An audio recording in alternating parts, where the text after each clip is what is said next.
Kupata hati ya kiwanja iwe kama kutafuta Tanzanite au dhahabu nchi hii. Yaani mtu ambaye amekuja kuomba hati, amefuata vigezo vyote vilivyotakiwa, inakuwaje inamchukua miaka 2 kupata hati?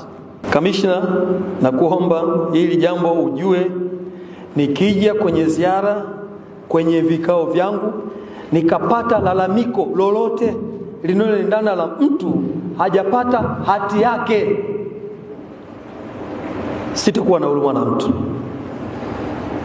Yana ametimiza vigezo vyote na we bado unamwambia mtandao haupatikani. Si mtandao leo hakuna. Toka 2023, 21, 2010 mtandao haupatikani. Huo mtandao utapatikana siku hiyo hiyo, na wewe ndio utakuwa siku yako ya mwisho kufanya kazi Wizara ya Ardhi. Watumishi wote wa ardhi Tanzania tutambulike kimaadili. Kila tukisema na kujitambulisha, mimi nafanya kazi ardhi, tujulikane na wananchi bila kupepesa macho kuwa huyu ndio mtetezi wa haki wa wananchi kwenye sekta.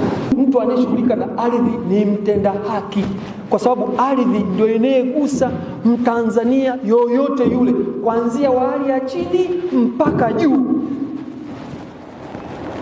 Nenda kwenye viwanda huko, unafikiri viwanda wanamiliki watu wa chini? Sio, wanamiliki watu wa juu.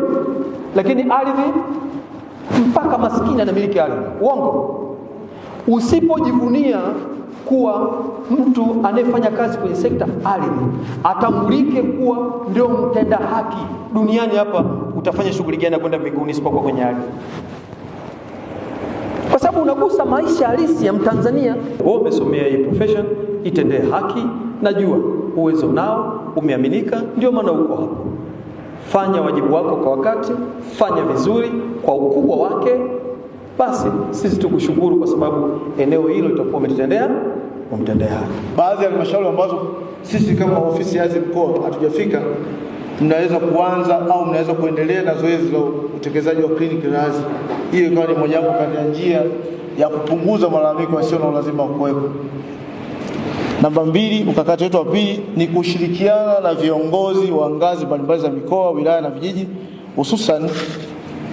hususan katika kutatua migogoro ya mipaka, ambapo kila mkoa kiongozi kwa na ufahamu kuhusu tafsiri ya mipaka ya kiutawala ambayo inasimamiwa ili kuepuka migogoro isiyo na lazima kuwepo.